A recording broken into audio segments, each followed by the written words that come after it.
Touch one thread and the whole web quivers. Sometimes it may seem in our professional lives that we're alone, or that what we are doing isn't really making a difference. But the truth is that everything is interconnected. We live in a participatory universe, and how we are and how we live impacts not only on ourselves and those we meet, but on the whole community and on the environment. Citizenship education and human rights education are not simply a matter of gathering information. Their relevance is not only for the school setting, important though that is. It goes far beyond. We need to not only teach and learn about human rights, but live them, internalise the values, and use them each day authentically in the choices and the decisions that we make. The whole school approach allows us to do this. By the end of this presentation, you will be able to define the whole school approach, recognise the kind of school leadership that fosters a whole school approach, identify the kinds of processes that are involved, as well as some of the barriers that may present themselves and how we might overcome these barriers. So what is the whole school approach? One definition is that it is the cohesive and collaborative action by a school community, strategically and continually constructed to improve the child's learning, behaviour and well-being. Within a whole school approach, the role of the school leadership can be really powerful. An effective leader will have a vision, will be willing to share openly with others, is dedicated to ongoing transformation, is self-aware and emotionally intelligent, is committed to human rights, and is ready to engage in a process of deep and systemic change. So how does the leader bring about this deep systemic change? Davies tells us it's by networking. Horizontalism is the key to change, he argues. Visionary educational leaders and school principals must create networks. Then they may put a process in motion and then sustain the process. This involves a significant shift. We need to move away from traditional hierarchies and instead engage with one another in a different system, a network. Then we can put our process in motion. What kind of process needs to be put in place? Well, we need a process that is informed by systems thinking. One that is based on the understanding that change does not happen in straight lines, but rather is a cyclical unfolding. In Ireland, the school evaluation process is such a cyclical unfolding.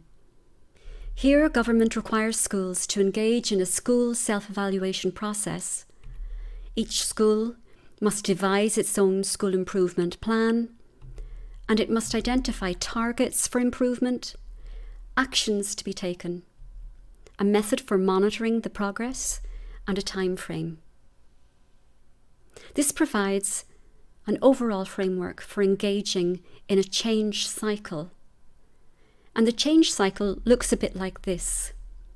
We begin by clarifying and articulating a vision.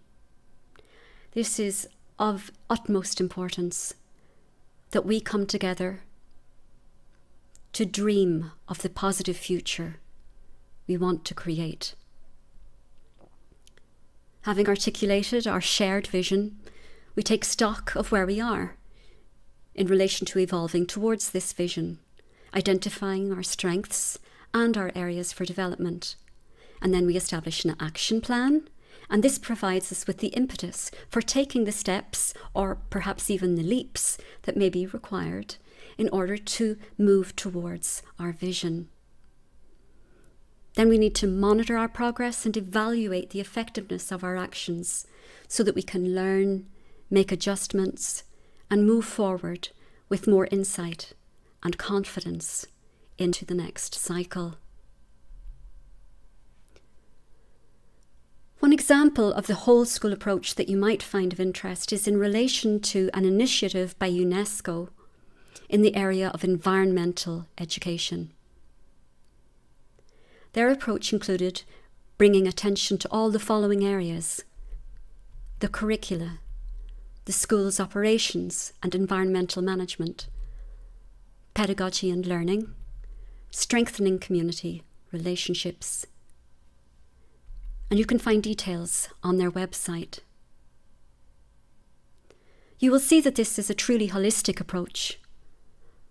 One of the things that they did as part of this project was to design and develop a poster.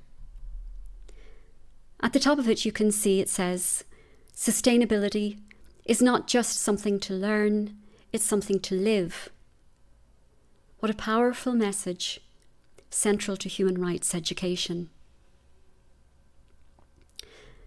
And yet, it is important to acknowledge that there may be barriers. These barriers may include leadership barriers, where school principals and those in larger administrative communities are not as supportive as we would like them to be, lack of support by local government authorities and by institutions themselves, lack of appropriate pedagogy and curriculum development in teacher training, and lack of support for teachers in developing their capacity to undertake the tasks required to effectively bring about change. These are not inconsiderable barriers. And in your own context, if you can be open and honest about what issues are blocking the development of your school in relation to human rights education, and if you can work at building networks, then it is easier to plan the steps that you need to take in order to enhance your situation within a whole school approach. Because the barriers absolutely can be overcome, and I'd like to share with you as I come to a close what worked for one school, where steps were taken to encourage and enhance positive behaviour amongst the students and where significant progress was made. In their case, the following elements were seen as contributing to the success of the initiative. First, the school took ownership of the initiative and they made a commitment to following through. The staff identified needs for change and set the agenda, so it wasn't imposed from outside or above. Trainers who came in took on the role of facilitators. The staff themselves were ready for the change, and they could participate in the decision-making. Moreover, students were given a voice, and there was continuous monitoring and review. Positive change can be nurtured. Significant positive outcomes can emerge.